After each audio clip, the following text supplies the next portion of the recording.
कहता हूं कि भारतीय संस्कृति का भविष्य यदि सुनहरा होगा तो वो गुरुकुल में पढ़ने वाली बेटियों और बेटों के द्वारा ही होगा, और कोई नहीं कर सकता है। हम जब गुरुकुल में पढ़ते थे हमें शिक्षा दी जाती थी धर्म की, अध्यात्म की। मैं एक बात कहना चाहता हूं, दुनिया की कितनी भी समस्याएं हैं, उन समस्याओं का यदि कोई समाधान है तो वो गुरुकुलीय जीवन है। ये आजकल की जो शिक्षा पद्धति है वो समस्याओं का समाधान नहीं है, वो समस्याएं लेकर के आ रही हैं।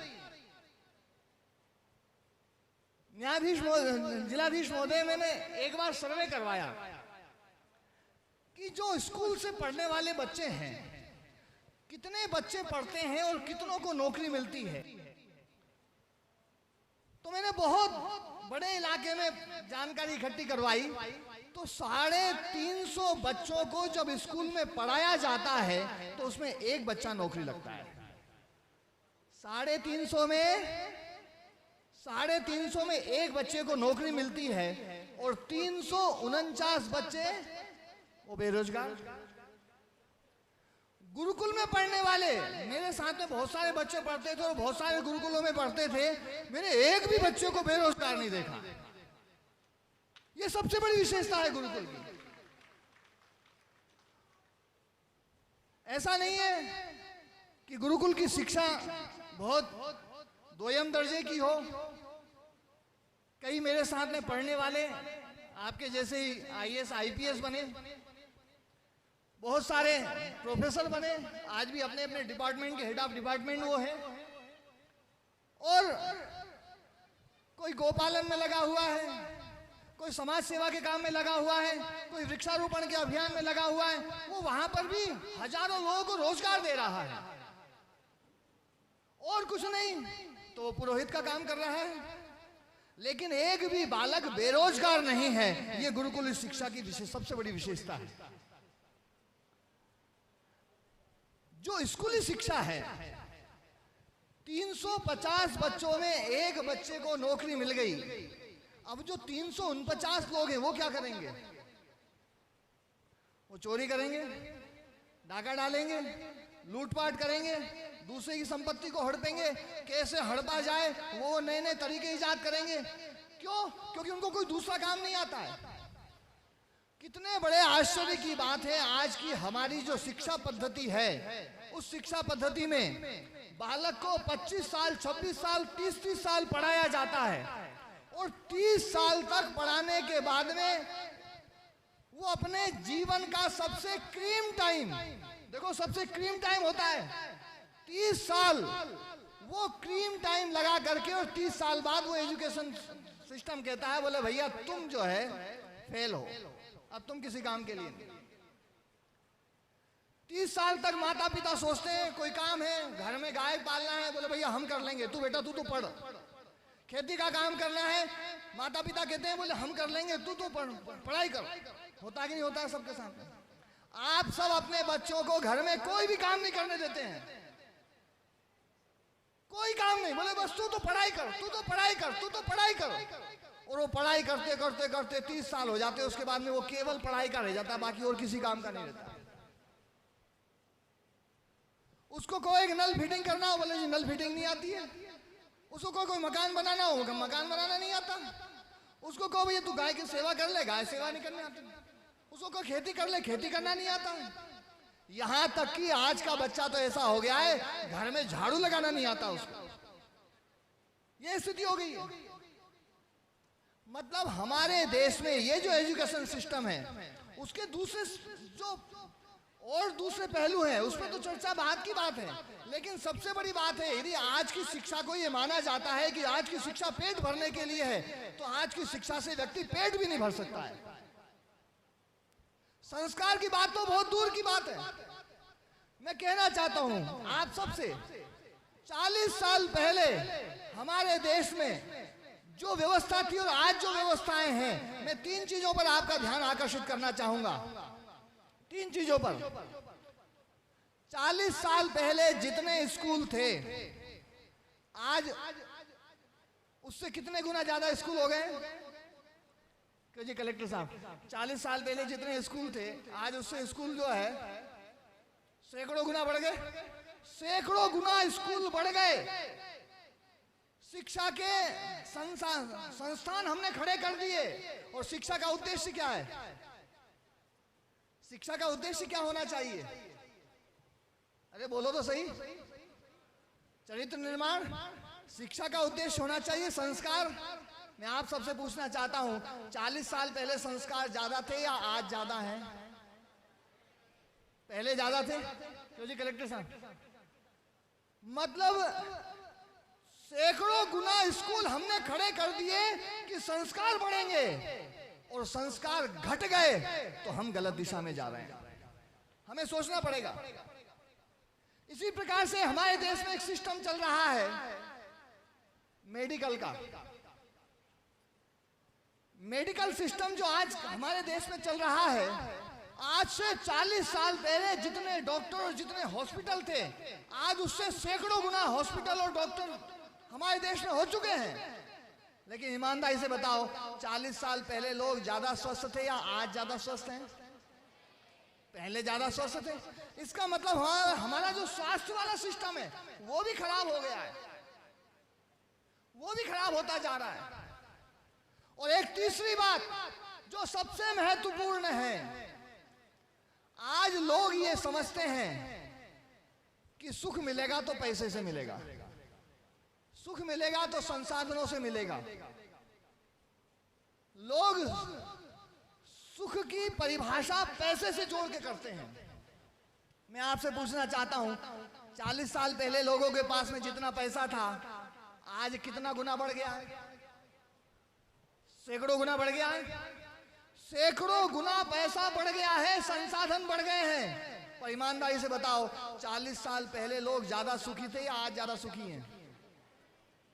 पहले सुखी थे।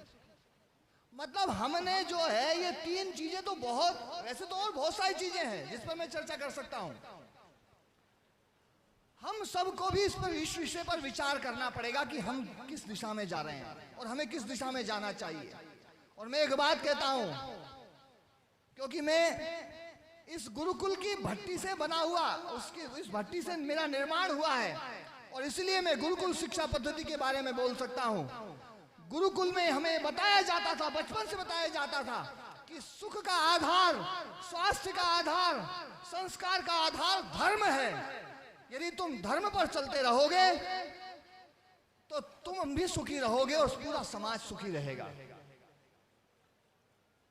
अच्छा, एक बात समझने की है, बहुत लोग बात चर्चा करते हैं कि भैया धर्म करो, धर्म करो, धर्म करो। आजकल धर्म को समझते कोई नहीं। पूज्य स्वामी सच्चिदानंद जी महाराज जी ने सुबह यज्ञ के बारे में, धर्म के बारे में बहुत विस्तार से बातें बताई, और उसी बात को मैं थोड़ा सा और आगे बढ़ा रहा हूं। आज जब भी धर्म की बात आती है तो हमने इस धार्मिक ताने बाने को ऐसा बना दिया है कि आज धर्म करना ऐसा लगता है जैसे असहज हो गया है। मैं एक छोटी सी बात कहना चाह रहा हूं। आज हमारे समाज में धर्म को जटिल बना दिया गया है। जो चीज हमारे समाज में पहले सबसे सरल और सबसे सहज थी, उस धर्म को हमने बहुत जटिल बना दिया और पाप को सहज बना दिया।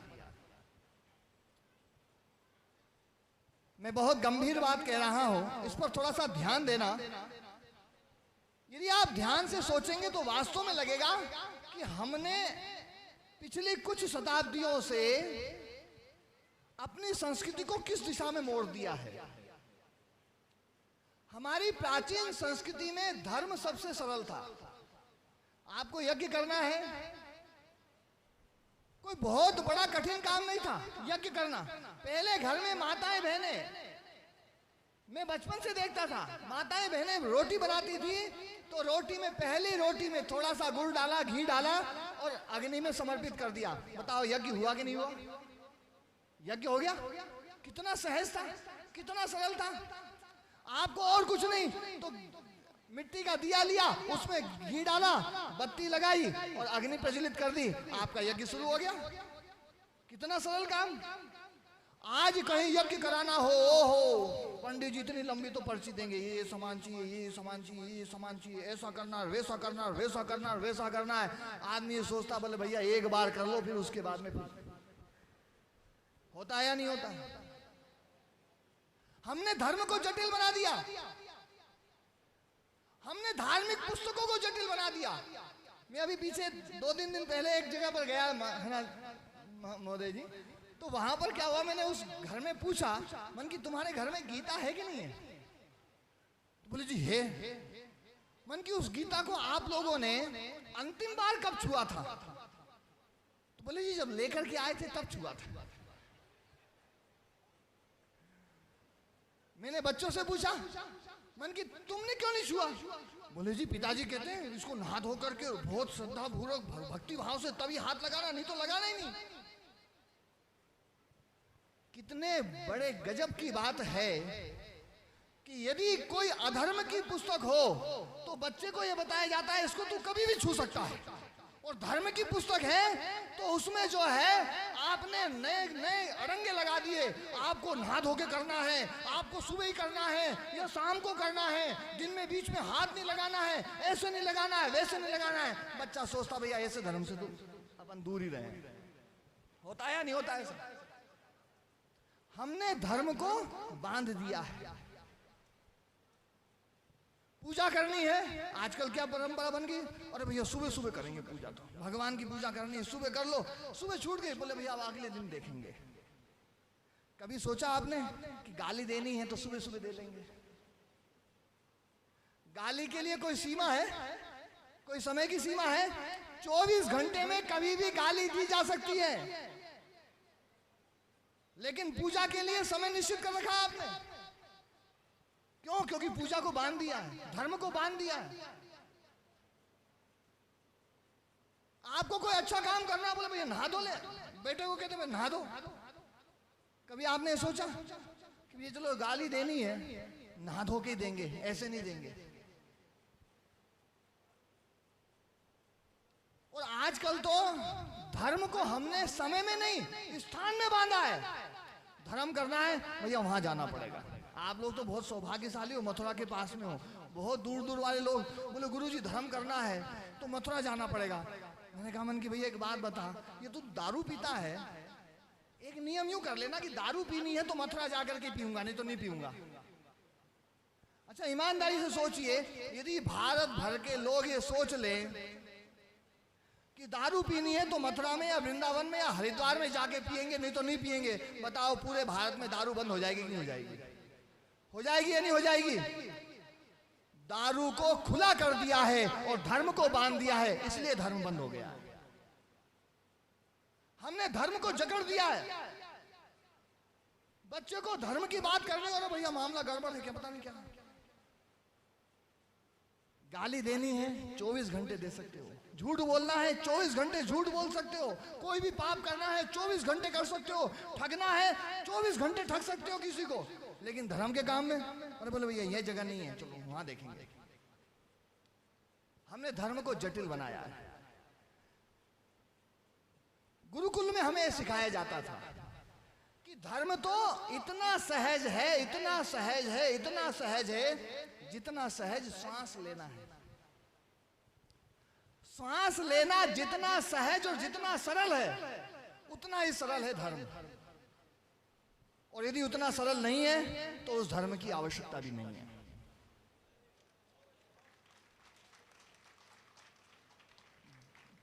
मैं तो एक बात कहता हूं,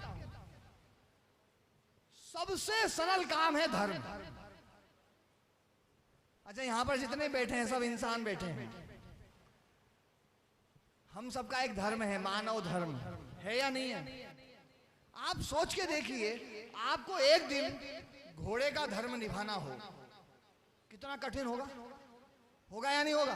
यदि आपको सांप का धर्म निभाना हो, सांप जैसे चलो, थोड़ी दूर में आप परेशान हो जाओगे कि नहीं हो जाओगे? क्योंकि वो आपका धर्म नहीं है।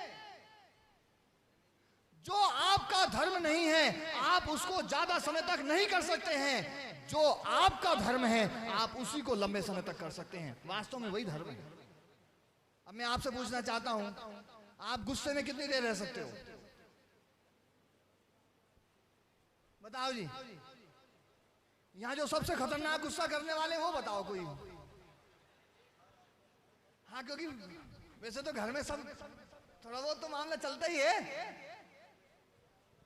जो सबसे खतरनाक गुस्सा करने वाला है ना, उससे भी कहा जाएगा ना कि भैया तू गुस्सा कर जरा, वो भी थोड़ी देर में शांत हो जाएगा। क्यों? क्योंकि गुस्सा हमारा धर्म नहीं है। यदि हमारा धर्म होता तो हम उसमें 24 घंटा जी सकते थे। मैं आपसे पूछना चाहता हूं, बताओ प्रेम में आप 24 घंटा जी सकते हैं कि नहीं जी सकते हैं? इसका मतलब है प्रेम हमारा धर्म है, ये आपका स्वभाव है जिसको आप 24 घंटा जी सकते हैं। जिसमें आप 5 मिनट में परेशान हो जाएं, वो काय का धर्म है? हमने अपने धर्म को छोड़ करके अधर्म को ओढ़ रखा है, अब उसको हटाओ। गुरुकुल में हमें यही सिखाया जाता था कि भैया ये अधर्म जो आ रहा है ना, इसको हटा दो। कोई बहुत बड़ी परिभाषा नहीं है धर्म को समझने के लिए। कोई यूं नहीं है कि आपको कोई बहुत बड़े बड़े वेद शास्त्र पढ़ने पड़ेंगे या कोई बहुत बड़ी चीज, ऐसा नहीं है। हमारे देश में पहले बचपन से धर्म की बहुत छोटी छोटी परिभाषाएं बताई जाती थी। जिस चीज को तुम जी सको वो धर्म। आजकल बहुत सारे लोग ये कहते हैं, मैं कई बार जाता हूं, मुझे नहीं पता है ना जो है कलेक्टर साहब आप किस परंपरा से हैं, लेकिन आजकल हमारे देश में एक बहुत बड़ी परंपरा चल रही है कि फलानी जगह जाओ, बढ़िया शुभ मुहूर्त में जाकर के और तीर्थों में स्नान कर लो, 2 डुबकी लगाओ, आपके सारे पाप कर्म धुल जाएंगे। मैं कई जगह जाता हूँ, बोले गुरुजी फलाने दिन तो अपने को नहाने के लिए चलना ही चाहिए। मन की उससे क्या होगा? बोले गुरुजी सारे पाप धुल जाएंगे। मन की अच्छा, मन की अच्छा एक बात बताओ, तुम्हारे पड़ोसी से जो लड़ाई चल रही है वो कैसा आदमी है पड़ोसी? बोले जी वो तो बहुत पापी है। मन की वो नहा ले तो उसका पाप धुलेगा कि नहीं धुलेगा? बोले जी उसका तो नहीं धुलेगा। मन की गंगा जी ने ठेका ले रखा, तेरा ही पाप धोएगी। जो चीज सबके साथ में नहीं हो सकती वो तुम्हारे साथ में भी नहीं होगी। ये हमें गुरुकुल में सिखाया जाता था। व्यवस्था होगी तो एक ही होगी, तुम्हारे साथ अलग व्यवस्था और दूसरे के साथ में अलग व्यवस्था, ये संभव नहीं है। हम ये चाहते हैं हमारे बच्चे प्रेम से रहें। सब चाहते ही नहीं चाहते हैं? अच्छा एक बात बताओ, चाहते हो या नहीं चाहते हो हमारे बच्चे सब प्रेम से रहें? सब चाहते हो? सब चाहते हो? कौन कौन चाहते हैं? हाथ उठाइए जरा। जो ये चाहते हैं कि हमारे बच्चे प्रेम से रहें, एक बार हाथ उठाओ जरा। अच्छा एक आध दो नहीं चाहते बस, हाँ बाकी तो सब चाहते हैं। ठीक है। अच्छा एक बात मैं पूछना चाहता हूं, यदि आप सब ये ईमानदारी से चाहते हैं कि आपके बच्चे प्रेम से रहें, तो इसका मतलब ये तो बिल्कुल पक्का है कि प्रेम से रहना ये अच्छी चीज है। मानते हो आप लोग? क्या आप लोग रहते हो? सबसे बड़ा प्रश्न तो यही खड़ा होगा कि क्या आप लोग रहते हो? यदि आप प्रेम से रहते हैं तो आपके बच्चे भी प्रेम से रहेंगे, और यदि आप अपने बच्चों को प्रेम से रखना चाहते हो तो पहली कसौटी है आप लोग प्रेम से रहना शुरू करें। धर्म यही है। धर्म कोई बहुत जटिल नहीं है। जो तुम बच्चों से चाहते हो वो तुम खुद करके दिखाओ ना। तुम चाहते हो बच्चे सुबह जल्दी उठें? सब चाहते हैं? चाहते हैं बच्चे सुबह जल्दी उठें? तो आज से क्या शुरुआत करनी है? अपन भी जल्दी उठे। अच्छा तुम चाहते हो बच्चे गाली ना दें? चाहते हो?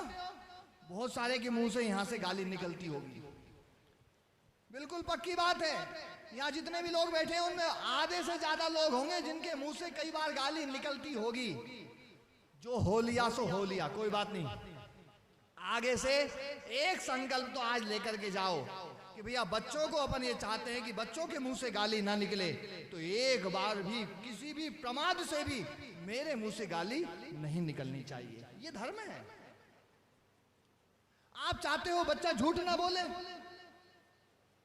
तो धर्म क्या है? क्या धर्म है? आप झूठ ना बोले। आप चाहते हो बच्चा आलस्य ना करे, तो धर्म क्या है? आप आलस्य ना करें। आप चाहते हो आपका बच्चा व्यवस्थित रहे, तो धर्म क्या है? आप व्यवस्थित रहें।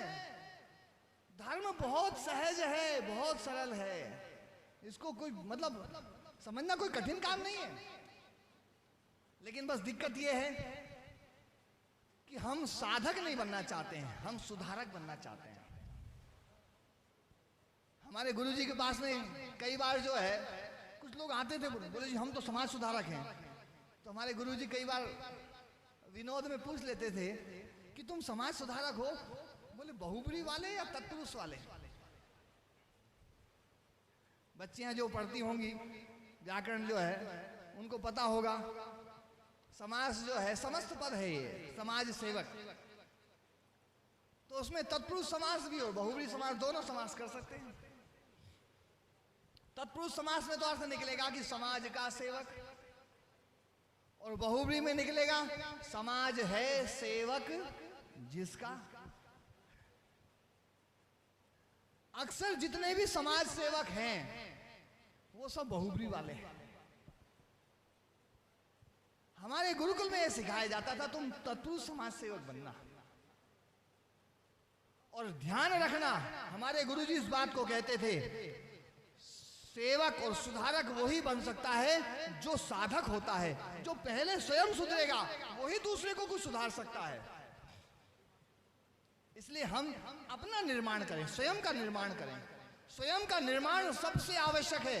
यदि आप अपने देश को गौरवशाली देखना चाहते हैं, आप अपने देश को, अपनी भारतीय संस्कृति को फिर से पूरी दुनिया में वापस पहुंचाना चाहते हैं, तो एक काम आपको आज से एक संकल्प लेना पड़ेगा कि भारतीय संस्कृति को मैं स्वयं जीऊंगा। पहले स्वयं जीऊंगा, उसके बाद दूसरों को उसमें संस्कारित करूंगा। पहले मैं तो जीऊं। जिस संस्कृति में मैं नहीं जी सकता वो संस्कृति तुम आगे बढ़ा ही नहीं सकते, नहीं बढ़ेगी। और इस संस्कृति को बढ़ाने का ये बहुत बड़ा पवित्र पुनीत कार्य यहाँ पर हमारे आदरणीय शास्त्री जी और बेटी प्रियंका और उनके माध्यम से सब बेटियां जो यहाँ पर पढ़ रही हैं। वैसे तो गुरुकुल में मैं आता हूँ, बहुत अच्छा लगता है। पूरा जो है बड़ा दिव्य वातावरण, सबके चेहरे पर हंसी खुशी। बाहर जाओ तो देखो तो कोई टेंशन में, कोई किद में, पता नहीं क्या क्या मामला जो ना। और गुरुकुल में आओ तो सब बच्चे एकदम बहुत मस्त एकदम। और बेटियां, इस गुरुकुल की बेटियां तो बहुत ही विशेष जो है ना, खूब प्रसन्न रहती है। एक बार सभी बेटियों के लिए बहुत बहुत आशीर्वाद, सबके लिए बहुत शुभकामनाएं। और इस पावन पुनीत कार्य में जैसा कि पूज्य सुबह जो है पूज्य स्वामी जी महाराज बतला रहे थे कि ये यज्ञ चल रहा है, और इस यज्ञ में एक बहुत बड़ी आहुति जिस परिवार ने दी है, हमारे श्री अरुण मित्तल जी, हमारे राजेश गोयल जी और उनका पूरा परिवार इस पूरे गुरुकुल के अनुष्ठान के साथ में जुड़ा हुआ है। एक बहुत बड़े यज्ञ के वो यजमान बने हुए हैं। और भगवान देखो निमित्त बना देता है। वास्तव में वो क्षण तो मुझे आज भी याद है। बहुत सारे लोगों ने सूचनाएं दी, बोले कि ना जी वो चल गए, वो चले गए, वो चले गए। अपने परिवारों में भी बहुत सारे लोग जाते हैं। मैं ज्यादा इतना विचलित नहीं होता हूं, लेकिन पता नहीं क्यों इस परिवार से बहुत पहले नहीं जुड़ा था, लेकिन जितने समय का भी जुड़ा हुआ था, एक इतना आत्मीय जुड़ाव था कि जैसे ही सूचना मिली, मतलब अंदर से मैं हिल भी गया। लेकिन मेरे मन में एक बात आई, मैं उस समय इस बात को मैंने इनसे भी शेयर किया कि आज तो ज्ञान की परीक्षा है। वास्तव में यदि आप दुखी हो रहे हैं और इस ज्ञान ने आपके दुख को कम नहीं किया, तो ये ज्ञान किसी काम का नहीं है। ठीक है, उनकी स्मृतियां वो तो बनी ही रहेंगी, लेकिन मैं एक बात जरूर कहना चाहता हूं। हमारा जो जीवन है वो संबंधों से चलता है, और संबंध दो प्रकार के होते हैं। या तो भौतिक संबंध होगा या आध्यात्मिक संबंध होगा। या तो संबंध आत्मा से है या संबंध शरीर से है। इसके अलावा तीसरा संबंध तो नहीं है। और ये दोनों संबंध कभी भी मिट नहीं सकते। ये दोनों संबंध मिटेंगे नहीं, क्योंकि आत्मा का संबंध यदि माने तो आत्मा तो अजर अमर है। आत्मा अजर अमर है या नहीं है? आत्मा अजर अमर है। आत्मा से हमारा संबंध कभी समाप्त हो नहीं सकता। और यदि बात करें हम भौतिक संबंध की, हमारे बीच में गृह राज्य मंत्री जी हमारे बीच में पधारे हैं। एक बार जोरदार करताल ध्वनि से हम उनका अभिनंदन करते हैं, स्वागत करते हैं। बहुत बहुत आशीर्वाद। बहुत तो बात चल रही थी, या तो हमारा संबंध आत्मा के साथ में है, या हमारा संबंध भौतिक संबंध शरीर के साथ में है। आत्मा का संबंध तो खत्म नहीं होता है, ये बात तो सबको समझ में आती है। लेकिन भौतिक संबंध कई बार ऐसा लगता है कि एक व्यक्ति हमारे बीच में नहीं रहा तो अब उसके साथ में संबंध खत्म हो गया, वो हमारे बीच में नहीं रहा, वो चला गया, अब वो आएगा नहीं, ऐसे मन में भाव आते हैं। मैं आपसे पूछना चाहता हूं, ये वटवृक्ष जो है यहाँ पर गुरुकुल प्रांगण में बीच में वटवृक्ष खड़ा है, ये बड़ का पेड़ एक बीज से पैदा हुआ है? एक छोटे से बीज से एक इतना बड़ा वटवृक्ष पैदा हुआ या नहीं हुआ? अच्छा, वो बीज कहां से आया? वो पहले किसी वटवृक्ष से आया? वो जो वटवृक्ष था, वो वटवृक्ष विकसित होकर के इस रूप में आ गया है। मानते हो ऐसा? पक्का? या ये नया बना है? नया बना है या वही वटवृक्ष अलग अलग रूपों में विकसित हुआ है? क्या मानते हो? वही वटवृक्ष।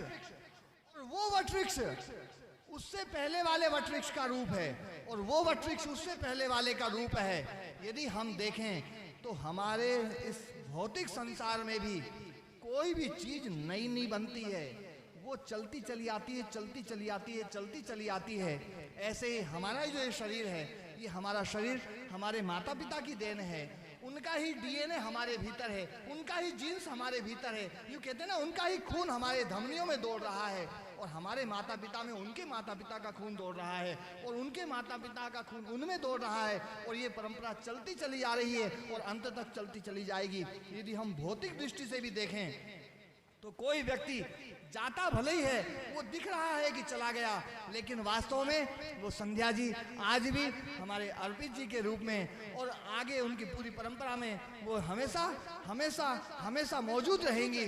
और उन्होंने जो संकल्प लिया था कि ये गुरुकुल परिवार उन्नत रहे, हमारे अरुण जी ने पूरे भाव से, पूरा समर्पण से इस गुरुकुल को जो सहयोग दिया है, और यहाँ पर जो ये बेटियां पढ़ रही हैं, वास्तव में इनकी मुस्कान में मैं तो आज संध्या जी की ही मुस्कान देख रहा हूँ। ये बेटियां हंसती हैं तो ऐसा लगता है जैसे संध्या जी ही हंस रही हैं।